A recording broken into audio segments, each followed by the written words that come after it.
Tiens, on va un peu prolonger la discussion avec notre premier regard croisé.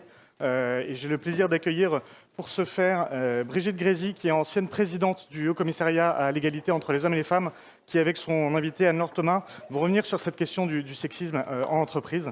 Et mesdames, je vous cède la parole. Hop.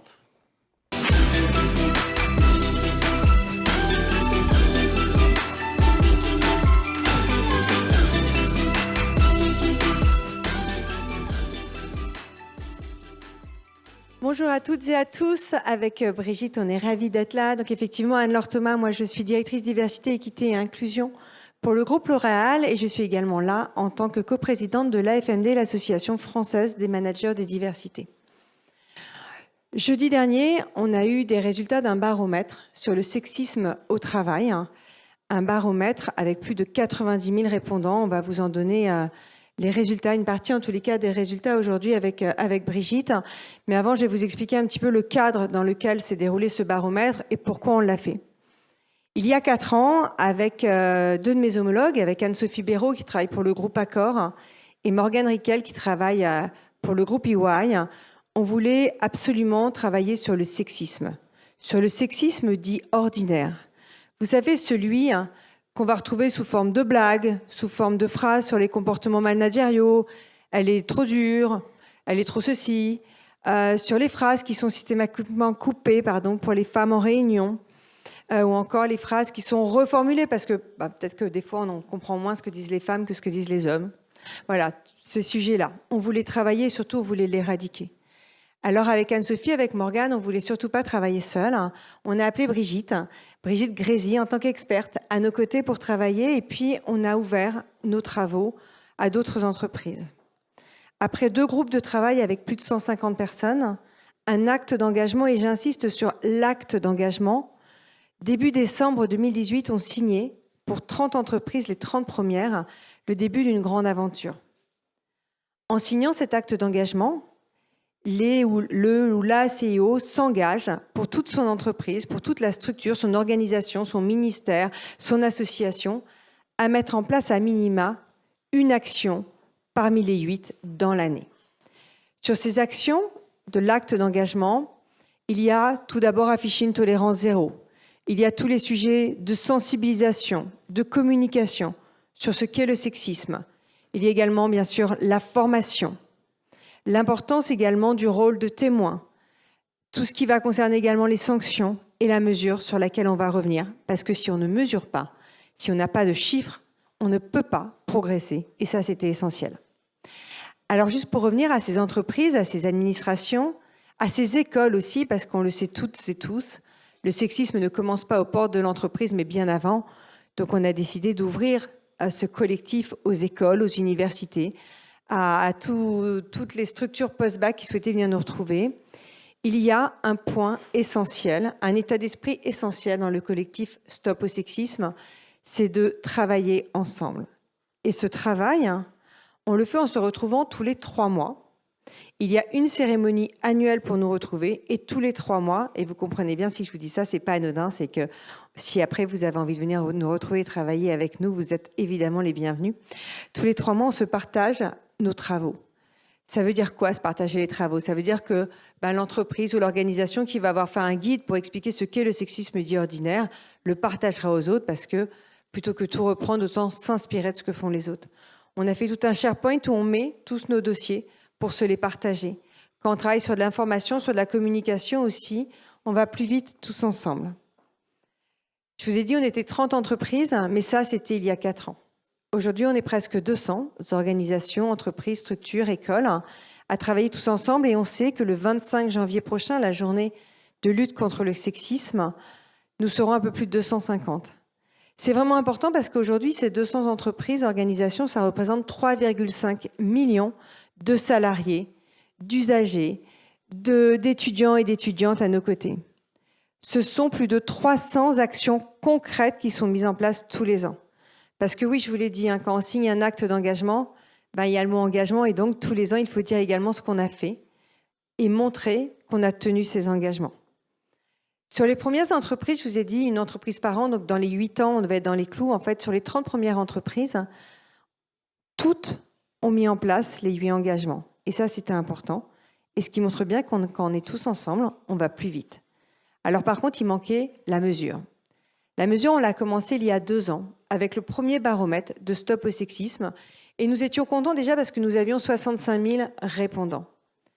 2 ans après, cette année, nous avons eu 90 000 répondants, ce qui montre bien la mobilisation croissante de toutes et tous et l'importance de la prise en considération de ce sujet. Ces résultats, pour les entreprises qui ont participé, on a eu nos propres résultats. On a eu les résultats du collectif Stop et on a eu les résultats de l'échantillon national. Ces résultats, on les a eus jeudi dernier. Et pour vous en parler, je vais laisser la parole à Brigitte. Merci, bonjour à tous et à toutes. Effectivement, c'est l'histoire d'une aventure qui se concrétise aujourd'hui par ces résultats de baromètre sur un sujet particulièrement pointu, c'est-à-dire le sexisme ordinaire. Tout le monde sait à peu près ce qu'est le sexisme, c'est-à-dire une idéologie qui érige la supériorité d'un sexe par rapport à l'autre. Mais le sexisme ordinaire, c'est-à-dire tous ces petits actes, comportements, etc., qui, l'air de rien, de façon insidieuse, délégitime, disqualifient les femmes dans le monde du travail, finalement, on n'avait pas tellement de mesures là-dessus. Et c'est d'autant plus important que ces stéréotypes du quotidien, ce sexisme du quotidien, ne créent pas véritablement les inégalités, mais les légitiment en les essentialisant. Ah oui, les femmes, elles sont bien comme ça. Alors, voilà, c'était une belle aventure. Et au moment où, finalement, quelques années après MeToo, au moment où le droit était passé par là, je rappelle que l'agissement sexiste a été créé en 2015, que l'outrage sexiste a été créé quelques années après, que maintenant la définition du harcèlement sexuel prend en compte les propos et comportements à connotation sexiste. Donc, on se disait qu'on allait avoir une sorte d'oasis de pureté antisexiste dans les grandes entreprises, un peu en dehors du temps. Ce n'est pas tout à fait ce qu'on a trouvé. Et donc, c'est l'histoire à la fois d'une déception, mais d'un espoir. Déception, parce que les chiffres sont hallucinants quand même.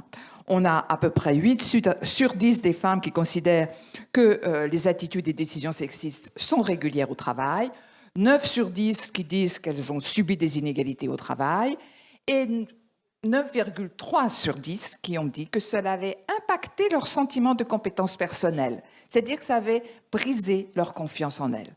C'est quand même pas rien, c'est des chiffres énormes. Et c'est des chiffres énormes qu'on retrouve à la fois dans notre consultation sur les plus de 90 000 et dans notre sondage national sur 1000 salariés, salariés dans des entreprises de 250 et de 200 et plus. Effet miroir qui montre que ce que l'on dit dans la consultation n'est pas biaisé, trop biaisé, puisqu'on a cet effet de comparaison. Alors, bon, et ça tombe en même temps que le sondage de l'ONU, vous voyez, la vie n'est pas rose du côté du sexisme. Mais en fait, si le sexisme ne faiblit pas globalement, on a des lueurs d'espoir dans les entreprises signataires de Stop. La moitié des salariés se déclarent plus attentifs aux propos et comportements sexistes, et ce qui est 2 fois plus que dans le sondage national. 4 femmes sur 10 estiment que depuis les 2 dernières années, eh bien, il y a un petit peu moins de comportements sexistes dans les entreprises. Et puis, les salariés des entreprises signataires Stop ont été 2 fois plus formés que ceux dans le sondage national. Donc, c'est des belles lueurs d'espoir. Et pour autant, il y a 4 domaines, et c'est là sur lesquels je voudrais insister, 4 sujets importants de la vie en entreprise où on retrouve du sexisme. Le premier, c'est évidemment l'évolution professionnelle des femmes, les arrêts, les carrières hachées, les carrières brisées, et avec une peur à l'avenir de l'intelligence artificielle qui ne va faire que cautionner les biais sexistes et continuer à faire des bipartitions de métiers entre les femmes et les hommes. Le deuxième sujet qui nous inquiète, c'est la gouvernance. Alors là, nous avons les 2 formes de sexisme traditionnel, le sexisme de l'humiliation, elle n'a pas les épaules assez larges, et le sexisme de l'injonction, voire le sexisme bienveillant, toi, si tendre, si empathique, etc., tu vas faire merveille, alors que les compétences n'ont pas de sexe et que nous, les femmes, nous ne sommes pas destinées à être leaders pour être des valeurs ajoutées par rapport aux hommes. Nous avons l'entièreté des compétences et là encore, on nous soumet à des injonctions. Sexisme de l'injonction. Troisièmement, c'est la maternité. Alors ça, c'est une catastrophe. La parentalité est totalement dissuadée chez les hommes, mais 7 femmes sur 10 ont entendu des propos désobligeants sur la maternité. Et les relations interpersonnelles, et c'est ça qui est intéressant, c'est que si les DRH font des progrès dans la prise en compte, etc., on retrouve des incivilités dans les réunions, vous connaissez tous ça. On retrouve des blagues pas drôles, c'est-à-dire des blagues sexistes qui est fondée sur un spot qui ne sont pas bilatérales. On retrouve évidemment la séduction sexiste, la séduction totalement déplacée qui fait que les femmes se rétrécissent quand elles prennent la parole. On retrouve le sexisme bienveillant, les injonctions paradoxales. Alors là, tu y vas comme un homme, hein, mais tu t'habilles quand même en femme. On retrouve toutes ces choses-là. On aime à dire qu'il y a 6 manifestations du sexisme. Et là, ça y va dans les relations interpersonnelles. Et alors, sur ce qui nous inquiète particulièrement, c'est 2 cibles, 2 types de populations cibles. C'est-à-dire celle qui va faire l'avenir des jeunes et celle qui est à nos côtés, les hommes, qui devraient être nos alliés. Alors, du côté des jeunes femmes, on le voit, elles sont plus sensibilisées à la question des carrières, à la gestion des carrières et des inégalités. Mais leur disqualification est encore plus grande. Elle est toujours aussi grande, mais parfois elle est même plus grande. 40% des jeunes femmes ont entendu que la maternité allait poser un problème. 6 sur 10 ont eu des conduites d'évitement et on retrouve des éléments qu'on a dans le baromètre du sexisme du HCE. On a comme ça une focalisation sur les jeunes femmes en matière de maternité, en matière de gouvernance. Et comme on l'a très bien dit ce matin, c'est sûr que ce n'est pas seulement entrer dans la carrière, il faut rester au poste où on en est. Et là, le sexisme, c'est vraiment un savon glissant qui fait ripper les femmes vers l'extérieur. Et puis, du côté des hommes, alors là, il y a des chiffres hallucinants. On a quand même 20 points d'écart d'appréciation par les hommes et les femmes des politiques d'égalité. Hein, les hommes disent non, ça va bien. On a 89% des femmes pour 59% des hommes qui reconnaissent que les femmes sont plus l'objet d'inégalités. Et, un dernier chiffre, 50% des femmes pour 29% des hommes ont le sentiment que les femmes sont empêchées dans leur carrière professionnelle. Il y a 2 ans, c'était 44% des hommes qui avaient ce sentiment et donc, maintenant, ils ne sont plus que 24. On a le sentiment de gender fatigue. Les hommes se disent, mais on ne peut plus rien dire, mais ça suffit, le coaching, les quotas, les machins. Et ce sentiment du gender fatigue que l'on retrouve dans la capacité à manager, etc., il est peut-être montant. De même que les violences à l'égard des jeunes femmes. On a 2 points d'alerte. On ne sait pas dans quel sens ça va tourner, mais on a 2 points d'alerte et on va faire très attention dans 2 ans. Les hommes, nos alliés, nos concurrents, on ne sait pas. Et je pense que c'est aussi un sujet qu'il va falloir aborder. Voilà. Donc, voilà le résultat de ce baromètre de façon rapide. Voilà, effectivement, comme le dit Brigitte, c'est très très court pour nous, un quart d'heure. On l'a présenté en plus d'1 heure jeudi dernier. Donc là, on a vraiment été sur la synthèse. 2 petites choses que vous voulez vous dire. Je redis ce qu'a dit Brigitte et ça c'est vraiment important. Les entreprises qui s'engagent, les entreprises qui se sont engagées dans Stop ou autrement, peu importe, ce qui compte, c'est de travailler le sujet. On voit qu'il y a des résultats. Le chemin est encore long, mais les résultats sont là. Donc on ne peut que vous y inviter. Vraiment, c'est essentiel de travailler le sujet. Pour ceux qui ont envie d'en savoir plus et sur les résultats du baromètre et sur comment venir nous retrouver pour travailler tous ensemble, je vous l'ai dit, donc c'est coordonné maintenant par l'AFMD, l'Association française des managers des diversités. Vous retrouverez toutes les informations sur afmd.fr. Il y a également un stand en bas sur Stop au sexisme si vous avez d'autres questions. Un stand qui est tenu par Marie et par Adjamantou, donc n'hésitez pas à aller les voir. Voilà, pour avoir toutes les informations et pour continuer et poursuivre ce travail tous ensemble.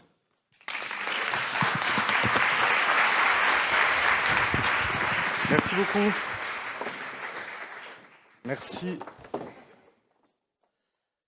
Merci à toutes les deux. Et pour poursuivre, nous allons maintenant accueillir sur scène Hajer Djemel, qui est la directrice de la chaire Diversité et Inclusion, veuillez m'excuser, de la chaire Diversité et Inclusion à l'EDEC, qui vient nous présenter une étude concernant le sujet du gaming qui se met à l'épreuve de la parité. Hajer, c'est à vous.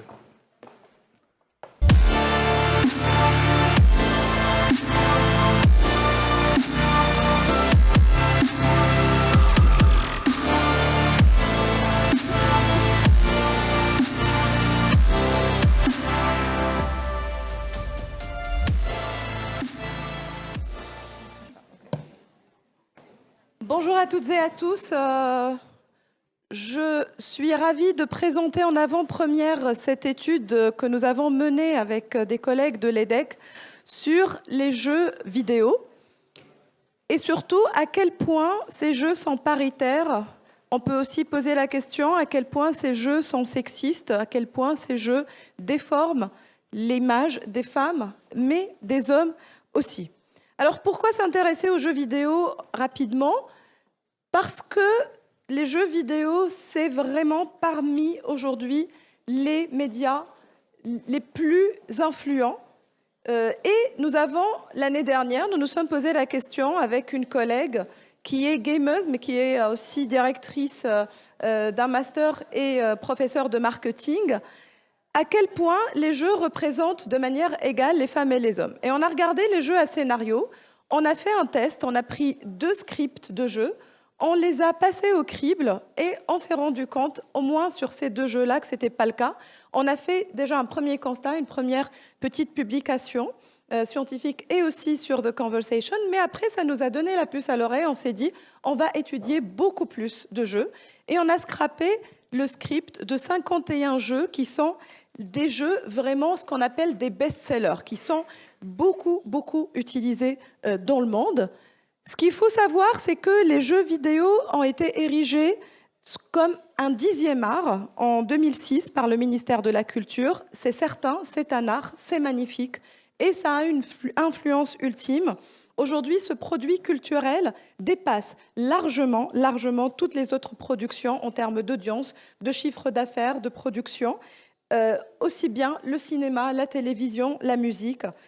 En 2023, on sait que aujourd'hui, au moins, il y a 3,3 milliards de personnes sur la planète. Selon des dernières projections qui viennent de sortir, c'est même plus, c'est 3,75, ce qui fait qu'aujourd'hui, on estime à 47% des personnes du monde entier qui jouent aux jeux vidéo. Donc, ça a une influence sur nos représentations, sur nos comportements, et bien sûr, ça va pas uniquement dans l'univers de jeu, tout ça va toucher l'entreprise, va toucher l'école.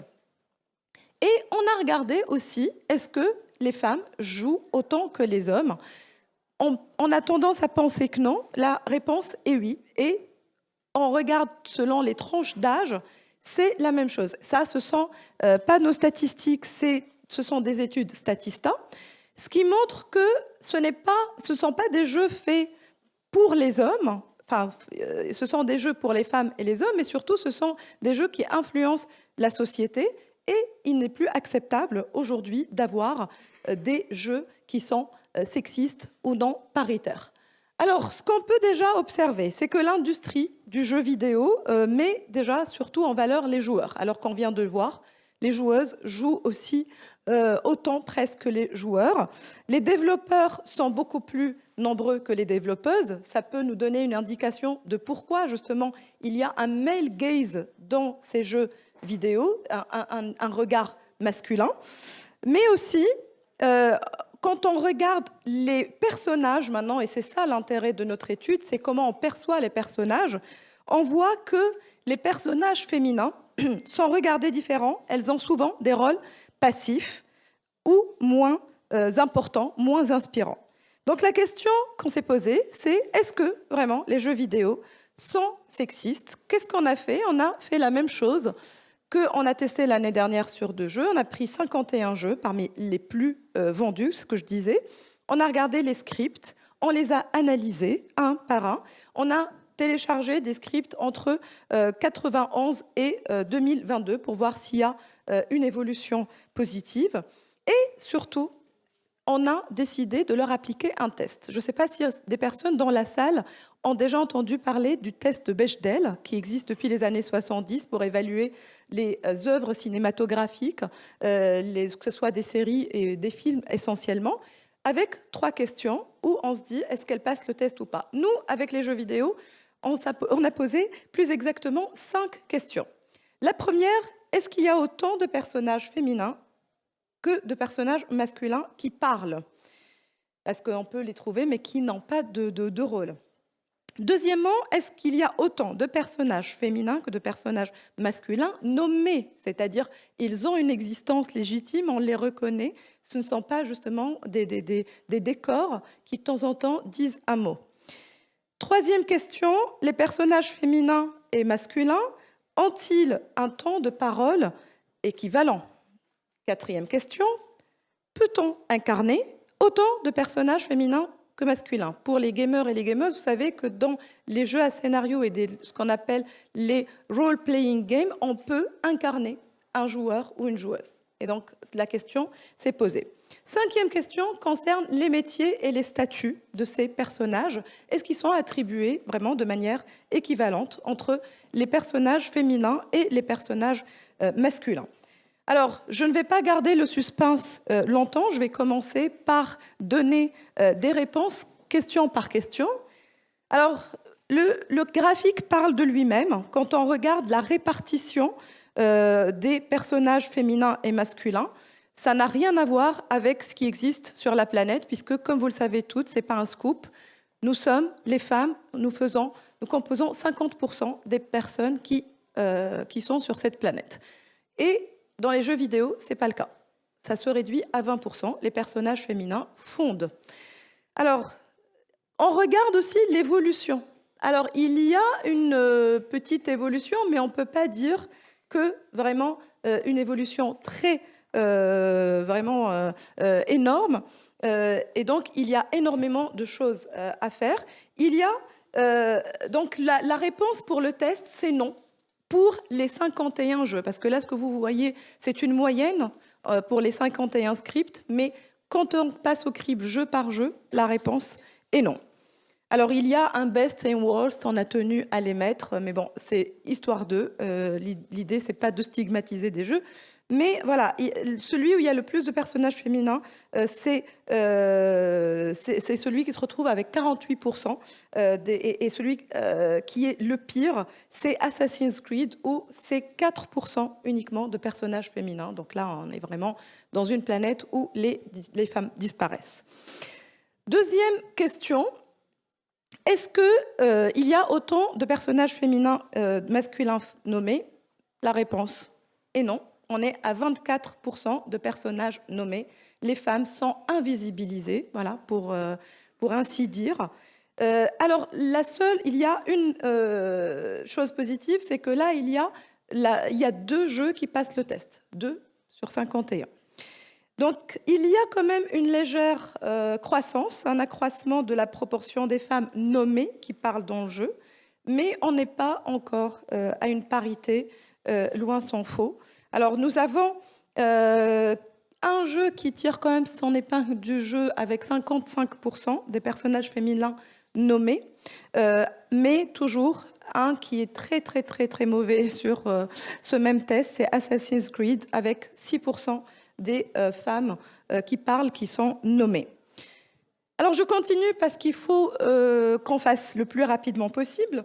Alors, est-ce que les femmes et les hommes les personnages féminins et masculins ont un temps de parole égal, équivalent? Alors, la réponse, c'est encore non. Et là, c'est pour 46 jeux sur 51. Et quand on regarde la moyenne, on est à 21% de temps de parole qui est accordé aux personnages féminins. Donc, elles n'ont pas la voix qui porte, elles n'ont pas la même existence. C'est dommage vraiment pour ces personnages féminins. On espère quand même que ce n'est pas le même sort pour les femmes dans la société, mais ce qu'on vient d'écouter là, malheureusement, nous montre le contraire. Alors, je continue avec... juste évidemment, je fais toujours, puisque c'est un test, le best et le worst. Alors, on a quand même un best, mais je ne vais pas m'étaler, parce que c'est une histoire à part. C'est Tomb Raider, ce qui est à part. Mais parce que le personnage qui est le personnage principal, c'est une femme. Et juste pour l'histoire, ça n'a pas été choisi parce que c'est une femme, parce qu'à l'époque, quand ils ont écrit le scénario, ça devait être un personnage masculin. Ils ont changé au dernier moment parce qu'ils avaient peur d'être accusés de plagiat par rapport à une autre œuvre cinématographique. Donc ils ont glissé une femme, ça leur a sauvé la peau, et c'est comme ça qu'on se retrouve avec une femme qui parle plus que les hommes, et sinon ça aurait été un homme. Merci, la peur du plagiat. Sinon Assassin's Creed, je suis désolée, j'ai rien vraiment contre Assassin's Creed d'absolu, enfin si maintenant depuis que je fais cette étude, mais alors les personnages féminins parlent 3% du temps. Et vraiment, les pauvres n'arrivent pas à parler. Elles n'ont pas encore appris à parler dans ce jeu. Alors, 4e question. Peut-on incarner autant de personnages féminins que masculins? La réponse est, je pense, sans vraiment suspense, non. Et encore, ces 30% de personnages féminins qui peuvent être incarnés, c'est un petit leurre. Je vous explique rapidement pourquoi. Parce que, en fait, parfois, maintenant, on trouve dans certains jeux un personnage qui est playable, qui est jouable, mais pas sur tout scénario de jeu, pendant 2-3 minutes. Mais on l'a mis quand même comme oui, c'est-à-dire il a coché la case oui, on a mis, la prochaine question, ça sera, est-ce qu'on peut l'incarner autant de temps? Et là, on serait encore plus faible que 30%. Mais voilà, encore une fois, il y a, pour cette question-là, 33 jeux qui arrivent à passer le test. Il y en a quand même où ce n'est pas le cas. C'est ça aussi qu'il faut retenir. Maintenant, comment se représentent les femmes aussi? C'est intéressant de voir quel métier, quel statut les femmes ont. Est-ce que c'est équivalent? Elles peuvent être ce qu'elles veulent et ils peuvent être ce qu'ils veulent, ces personnages féminins et masculins? Non, on leur applique les stéréotypes qu'on a dans la société. Il faut que chacun reste dans son rôle, s'il vous plaît. Donc, les hommes, où est-ce qu'ils sont, à votre avis? C'est des guerriers. C'est des guerriers, c'est des chars à canon, malheureusement pour eux. Je suis vraiment pas contente pour les hommes. Pour ça, je ne me mettrai pas forcément à cette place, mais j'aimerais que chacun puisse prendre, et chacune, la place qu'il a envie. Si une femme a envie d'être guerrière, qu'elle le soit. Mais non, c'est en particulier les hommes. 55% des hommes doivent aller à la guerre. Bon, voilà, c'est rien de nouveau. Les femmes, quand même, elles commencent à être guerrières aussi, mais second rôle, 25%. Quand on est dans le surnaturel, alors là, il y a plus de femmes. Il y a plus de femmes diaboliques, plus de femmes magiciennes, sorcières. Incroyable. Heureusement qu'il n'y a plus la chasse aux sorcières aujourd'hui, sinon, voilà, on aurait de grands procès. Alors, leader, il y a chez les masculins, les personnages masculins, chez les femmes, les leaders n'existent pas. Alors, moi qui fais des cours de leadership à l'EDEC, je m'inquiète, je me dis, il va falloir que j'aille faire des cours de leadership. Je leur explique que le leadership n'est pas une question de femmes ou d'hommes. Bon, j'irai les voir, et gratuitement, sans problème. En tout cas, aujourd'hui, les leaders n'existent pas quand il s'agit de personnages féminins dans les jeux vidéo. Alors, les personnages subalternes, par contre, ça existe. Alors, qu'est-ce que les personnages subalternes? Ça veut dire une courtisane, une prostituée, la femme de... Voilà, toutes celles qui n'existent pas par elles-mêmes et qui sont et qui n'ont pas de voix.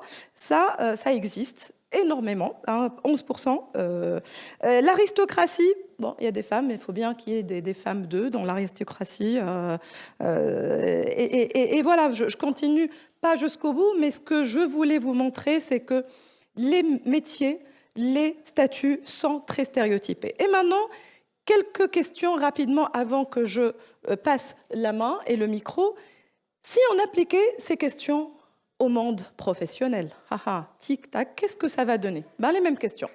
On ne va pas y répondre parce que je n'ai pas encore fait l'étude, il y en a d'autres qui l'ont faite pour moi, mais chacune et chacun d'entre vous, quand je pose cette question, ferme les yeux si vous le souhaitez et se dit, est-ce que nos entreprises passent le test? Je ne pense pas.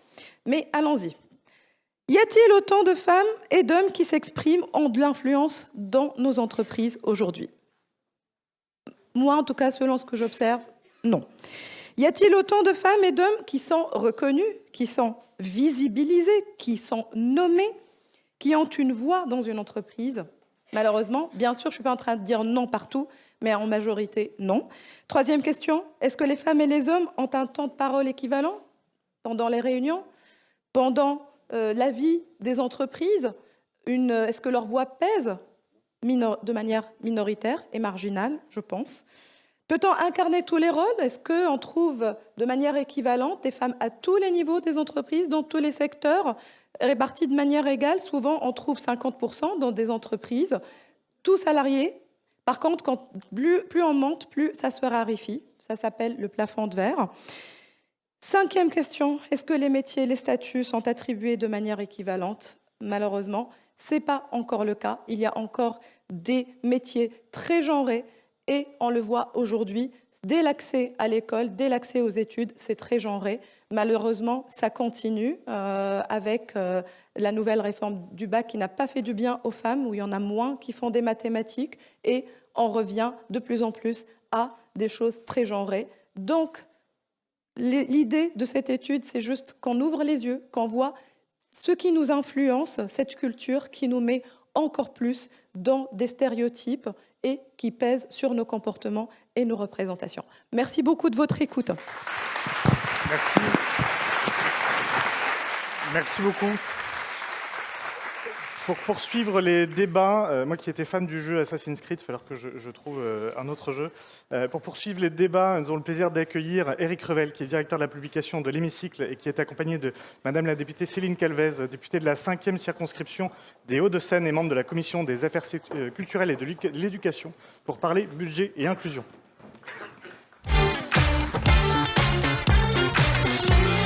Merci beaucoup, Madame la députée. Merci d'être avec nous, ma chère Céline. Bonjour. Alors, je vais vous poser une petite question là, parce que j'ai bien écouté la présentation précédente. Il ne faut pas reproduire les stéréotypes. Et donc là, j'ai hésité. Est-ce que je vous laisse passer en premier parce que j'ai toujours laissé passer les femmes, vous voyez? Ou bien est-ce que si je fais le contraire, on m'accuse d'être sexiste et de ne pas respecter la femme? Vous voyez, mais ça pose aussi un problème. Après, on va parler de votre rapport, mais vous voyez, je me suis dit, mais là, j'y vais en premier ou je laisse la députée passer en première? En tout cas, c'est une bonne question à se poser, c'est pouvoir débusquer nos propres stéréotypes. Et en fait, même quand on est très attaché à l'égalité entre les femmes et les hommes, il faut bien reconnaître que parfois nous avons intégré des stéréotypes parce que la société nous en a mis dans la tête depuis des années. Alors peut-être que pour revenir sur votre exemple, on pourrait dire vous avez été appelé en premier par l'animateur, nous étions à proximité de la scène. Oui, mais l'animateur aurait dû vous appeler en premier, vous voyez, on n'en sort plus. Qu'en pense-t-il? En tout cas, moi, je suis ravie d'être là aujourd'hui avec vous pour ces assises de la parité, qui est un événement que je suis déjà depuis plusieurs années. Et je suis très contente aujourd'hui de vous parler d'un nouveau chantier, en tout cas, que l'on a initié. C'est vrai que ça fait longtemps, Madame la députée, que vous suivez ces questions. Vous faites partie de la délégation à l'Assemblée nationale des droits des femmes et des finances publiques, ou de la finance publique? Oui, non, des finances publiques. Non, je ne fais pas partie de la commission des finances non, publiques. Non, de la délégation. Vous êtes de la délégation aux droits des femmes et à l'égalité entre les femmes et les hommes. Ça, c'est voilà, le nom de la délégation. Très bien. Non, je vous dis ça parce que le rapport dont vous allez nous parler, alors le titre m'a sidéré quand même, je vous le dis franchement, c'est Gender Budgeting, c'est-à-dire lier la cause de la femme et le respect de la parité entre hommes et femmes, ou même son émergence un peu plus forte, à des questions de financement public. Alors, je vais vous dire les choses. Je n'ai pas vu le rapport, mais vous allez me le donner en partant. Mais quand j'ai vu gender budgeting, je me suis dit la chose suivante. Quand vous parlez de genre, en général, c'est les gens de droite qui réagissent plutôt négativement. Et quand vous parlez de finances publiques, c'est plutôt les gens de gauche qui vous disent qu'il faut préserver l'État-providence. Et vous, autour de la question centrale qui est celle de la parité, dans ce rapport qui fait du bruit et dont on parle beaucoup, vous avez dit les deux. Oui, complètement les deux. Et alors, je n'ai pas utilisé le mot de gender budgeting. Pourquoi? Parce qu'à l'Assemblée nationale, en général, on parle français. Et donc, par contre, on a utilisé un terme qui est la budgétisation intégrant l'égalité. Ce n'est pas un terme qui est nouveau, mais on s'est posé beaucoup de questions. Parce que lorsque nous avons lancé la mission dans le cadre de la délégation aux droits des femmes, on a dit budget genré, en référence au budget vert qui, depuis quelques années, accompagne une plus grande attention des finances publiques sur la transition écologique. Mais quand on a dit budget genré, ça a été assez urticant, effectivement, plutôt dans certains partis que dans d'autres. Et puis ça ne traduisait pas ce qu'on voulait faire. Nous, quand on parle de budgétisation, c'est que l'on veut que l'attention à l'égalité entre les femmes et les hommes, elle soit là dès la conception des finances publiques jusqu'à son évaluation, mais aussi pendant l'exécution. Et donc de dire budget, ce serait un peu comme quelque chose de un résultat comme ça, mais pas forcément un processus. Et nous, notre processus, c'est quoi? Et ce que l'on propose, c'est que chacune et chacun d'entre nous, on revêt les lunettes de l'égalité pour regarder nos finances publiques, que ce soit les dépenses publiques de l'État, des collectivités, mais aussi les recettes. Parce que, vous le savez, l'argent, c'est le nerf de la guerre. Et ayant travaillé sur différentes problématiques, que ce soit la place des femmes dans les médias ou la place des femmes dans les sciences, quand on touche au financement, c'est là où on se dit que c'est le plus important et sans doute le plus transformant. Ça tombe bien avec le Alors, thème Madame la de cette députée, édition. j'ai deux séries de questions à vous poser. La première, dans le rapport, je sais que vous avez, alors je ne vais pas employer le terme, benchmark, vous avez comparé avec ce qui se passe dans d'autres pays, et notamment celui qui incarne le plus la troisième voie, qui est le Canada. Donc, qu'est-ce que vous tirez de tout cela? Ces comparaisons par rapport au retard qu'on aurait en France. Puis, deuxième question aussi, vous allez voir, il faut nous prendre des exemples précis. Hein, par exemple, des exemples que je connais un peu, ceux des médias, par exemple. Commençons par le benchmark que vous travaillez dans ce rapport. Le benchmark, et au sein du rapport, on fait vraiment des focus comme ça sur différents pays. Vous avez parlé du Canada. Le Canada a une politique d'égalité qui est assez connue. Mais ce dont on s'est rendu compte, c'est que nous avions des pays qui étaient plus en avance que la France et de manière un peu plus étonnante. Par exemple, le Rwanda ou le Maroc pratiquent la budgétisation intégrant l'égalité, ou le gender budgeting, ou le budget sensible au genre. Bref, ils ont intégré même dans leur cadre juridique, pour étudier les budgets au Parlement marocain, il y a des passages obligés pour regarder comment l'impact de tels programmes de financement public est sur l'égalité entre les femmes et les hommes. Et je dois vous dire que ça pique un peu les responsables français quand on leur dit que d'autres pays sont un peu plus en avance que nous.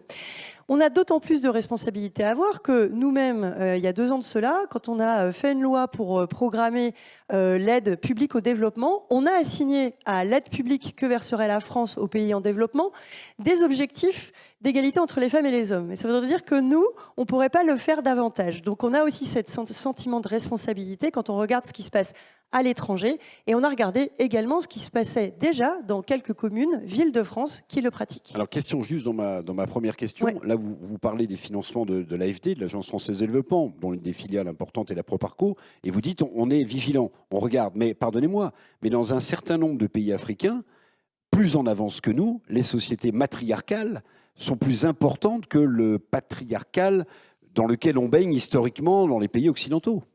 Alors, je ne sais pas si sur l'échelle du patriarcat, on est bien placé, mal placé.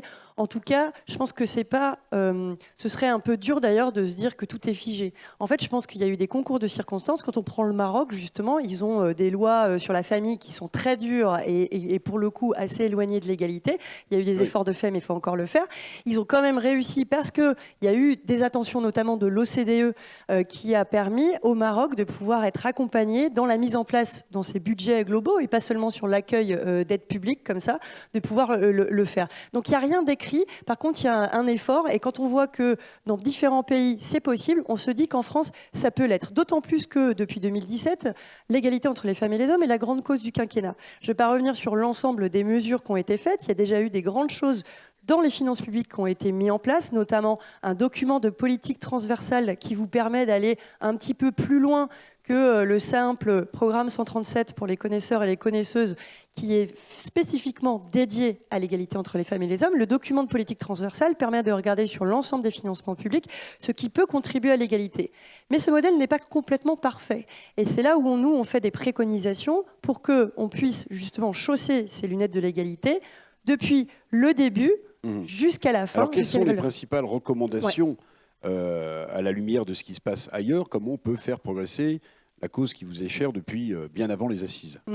En fait, on a développé une vingtaine de recommandations autour de 4 axes. Le premier axe, c'est qu'on a nécessairement un cadrage juridique. On ne peut pas compter uniquement sur la volonté des uns et des autres de mettre ça en place. Il faut faire un cadrage juridique. Bien sûr, il doit être accompagné d'un gouvernail politique en disant, mais quand on parle d'égalité entre les femmes et les hommes, quels sont nos macro-objectifs? C'est notamment ce qui a été mis en place au Canada. Donc, premier axe, c'est ça. Ça veut dire quoi? Mettre un cadrage juridique. C'est notamment de pouvoir regarder dans notre loi de programmation des finances publiques si on peut y mettre des objectifs de réduction de tout ce qui est de l'ordre de la dépense et qui va parfois à l'encontre de l'égalité. Parce que oui, ça existe encore. On a encore des choses qui peuvent aller même à l'encontre de l'égalité, notamment dans la politique fiscale. Ça, c'est le premier axe. Deuxième axe, c'est le cadrage méthodologique.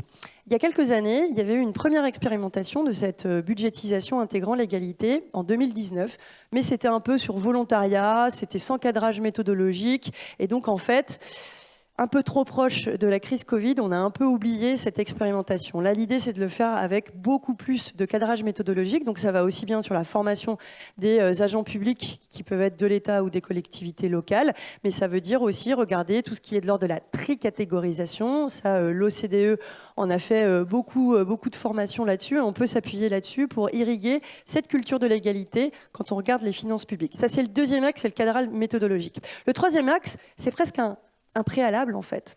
Le préalable, c'est celui d'avoir des données. Vous le savez, les données sexuées ou les données genrées, elles sont essentielles. Comment on va évaluer l'impact d'une politique publique si on n'arrive pas à avoir des indicateurs ou des sous-indicateurs femmes-hommes? On peut passer complètement à côté de ce qu'est cette politique. Et donc, pour ces données-là, on s'est rendu compte qu'on avait l'INSEE ou alors d'autres services de la statistique publique qui avaient des données, mais qui parfois n'avaient pas les données déclinées par genre, ou alors parfois il y avait une mauvaise communication entre les services de Bercy, où nous sommes aujourd'hui, service des droits des femmes, et ces statistiques, alors que sans doute qu'il y a quelque chose à tirer davantage. Donc c'est pour ça qu'on propose notamment des états généraux de la statistique publique genrée. Les données, c'est clé. On en a, mais qui ne sont pas forcément utilisées, donc on veut les rendre systématiques. Ça, c'est le troisième axe. Et puis le quatrième axe, je vous parlais des finances publiques de l'État, mais on a aussi les finances publiques des collectivités. Certaines sont déjà très en avance et ont pu mettre en place, et on les a auditionnées dans le cadre de la délégation aux droits des femmes. Et ce qu'on a vu, c'est que parfois, l'État manquait de données, en tout cas d'indicateurs communs avec l'échelon local et inversement. Et donc, dans cette déclinaison territoriale, il faudrait penser à davantage de langage commun. Ça permettrait d'avoir une complémentarité dans les différents politiques et puis une meilleure visibilité sur ce qui se fait, une meilleure lecture de ce qu'est la situation au regard de l'égalité entre les femmes et les hommes. Alors, Madame la députée, à la lumière des 4 axes que vous venez de développer, on va prendre un exemple, celui des médias, parce que je voulais absolument qu'on soit concret. Bon, on le sait, la presse en général écrite est en difficulté, donc il y a des subventions publiques. Comment est-ce que, grâce aux finances publiques, vous pouvez, alors j'allais dire, influencer les recrutements, la présence de femmes dans des rédactions ou à des postes clés? C'est ça que j'ai du mal à comprendre. Ou alors il faut instituer des quotas et dire il faut tant de femmes dans tel service et dans tel journaux. Alors, je vais faire référence, en fait, et c'est là où moi, justement, le caractère clé des finances publiques m'était apparu de manière assez flagrante. J'avais été chargée en 2020 par Édouard Philippe, alors Premier ministre, d'une mission sur la place des femmes dans les médias en période de crise. On était en pleine crise Covid et on avait cette impression, mais qu'il fallait objectiver, que les femmes disparaissaient un petit peu des unes ou des plateaux télé. Et donc, il y avait ce travail d'objectivation suivi d'un travail aussi de préconisation pour que la situation s'améliore en période de crise, mais aussi en période de non-crise, parce que la situation n'était pas satisfaisante aussi avant. Et notamment, parmi ces 26 préconisations, j'avais formulé le fait que les subventions qui sont octroyées à la presse écrite puissent être soumises à davantage de prise en considération de l'égalité. Et notamment qu'on puisse aller vers un système de bonus ou de malus quand vous avez des organismes qui ne respectent pas la loi. Quand on n'a pas l'égalité salariale, quand on n'a pas de bon respect et de bonne performance à l'index égalité qui a été mis en place sous Muriel Pénicaud en 2019, comment pourrait-on recevoir des subventions publiques? On peut aller même plus loin, et la Première ministre l'a fait il y a quelques semaines, en se disant que quand on doit répondre, quand des entreprises répondent à de la commande publique, eh bien, on pourrait regarder quelles sont leurs performances au niveau de l'index égalité pour les autoriser ou ne pas les autoriser à soumettre à ces commandes publiques. Et en fait, en faisant ça, non seulement on va avoir sans doute des meilleures réponses, mais aussi on va amener les uns et les autres à prendre des décisions pour, je vous dis, respecter la loi. Enfin, c'est quelque chose quand même qui paraît presque aberrant, c'est qu'on soit encore peut-être à octroyer des subventions pour des organisations qui ne le font pas complètement. L'idée, c'était, pour reprendre l'exemple des médias, d'y aller d'abord sur l'égalité dans l'organisation avant de se lancer dans quelque chose qui relèverait plus de la liberté éditoriale. C'est pas le but, mais déjà, il y a tellement de travail à faire. Je pense qu'on peut se donner des obligations de moyens en termes de sensibilisation, de charte, et si ces moyens ne sont pas mis en place, on peut avoir peut-être un peu moins d'aide publique. L'idée, c'est d'être pas radical, mais de pouvoir le faire progressivement. Juste avant de venir ici, j'étais de l'autre côté. Je ne sais pas, vous avez dû voir quand vous êtes arrivés, il y avait d'un côté les assises Flèche de la bleue parité. Et à droite, flèche rouge. Et on avait la flèche qui nous emmenait à l'hôtel des ministres, qui est l'assise des finances publiques. Et en fait, moi, le rapport, il est complètement dedans. En fait, on devrait être au milieu, c'est-à-dire on va parler de parité et d'égalité entre les femmes et les hommes et de finances publiques. Là, nos propositions avec la délégation droits des femmes permettent non seulement de servir cette grande cause qu'est l'égalité, mais aussi de servir la responsabilité avec laquelle on doit regarder les finances publiques. Chaque euro que l'on devrait dépenser dans le cadre de nos finances publiques, eh bien, devrait contribuer à l'égalité entre les femmes et les hommes. Les finances publiques, elles ne sont pas neutres. Elles sont éminemment transformantes, donc on doit avoir à cœur de regarder comment l'égalité est prise en compte par les finances publiques. Alors, ce qui est fantastique, Madame la députée, vous appartenez à la majorité, c'est qu'il y a eu un débat, je fais juste un petit pas de côté sur la réforme des retraites, et que précisément l'égalité des salaires entre les hommes et les femmes, c'est l'autre piste qui aurait pu servir à réformer les retraites, puisque si les salaires des femmes augmentent au niveau de ceux des hommes, vous avez davantage de cotisations et vous bouchez le trou du système par répartition. Vous voyez, donc je ne sais pas si vous avez été jusque-là tout à l'heure avec Bruno Le Maire, mais c'est intéressant, vous voyez. Tout est dans tout et son contraire aussi. Ah oui, mais je suis ravie que vous appeliez notre attention sur les retraites. On le sait que c'est un sujet qui a été éminemment source de tension. Et en fait, moi, ce que je disais souvent, c'est que c'est pas en faisant une réforme des retraites qu'on va rattraper toutes les inégalités que les femmes ont eues dans le milieu du travail. On va pas pouvoir le faire. Et aujourd'hui, force est de reconnaître quand même que la situation des femmes sur le marché du travail est meilleure qu'il y a 40 ans. Donc en fait, on peut pas demander à une réforme de récupérer toutes ces inégalités. Par contre, on peut demander à une réforme de combler quelques inégalités. Et en fait, c'est chose faite avec l'instauration d'un minimum de retraite. Et je pense qu'il faut aller plus loin. Le chantier du monde du travail et du monde de l'emploi, il est éminemment important parce que ça va forcément avoir des conséquences sur les retraites des femmes plus tard. Mais aujourd'hui, vous n'avez pas le même taux de répartition. En fait, on va dire qu'il y a une quarantaine d'années, les femmes déjà étaient presque pas autorisées à prendre un travail sans l'avis de leur mari, mais en plus étaient plutôt là pour accompagner les tâches domestiques. Aujourd'hui, beaucoup de tâches domestiques reposent encore sur les femmes, mais la place des femmes dans le marché du travail s'est améliorée. Donc, faut rester toujours vigilant, il faut inventer des manières, par exemple, de conditionner les financements publics au respect de certaines égalités entre les femmes et les hommes au travail. Merci beaucoup, Madame la députée Calves. Merci beaucoup. Merci à vous. Et je vous laisse repartir devant moi. Merci beaucoup. Merci, Madame la députée. Merci, Eric. Parce qu'il n'est jamais trop tôt pour lutter contre les inégalités. Parce que le monde change et que les femmes aussi en sont les architectes. Parce que nous avons besoin de modèles inspirants pour atteindre les objectifs de parité. Pour que ce sujet n'en soit plus jamais un. Pour réussir cette transformation, il nous faut de l'ambition. Sur tous les sujets qui comptent, c'est à nous d'agir. Ensemble, faisons bouger les lignes.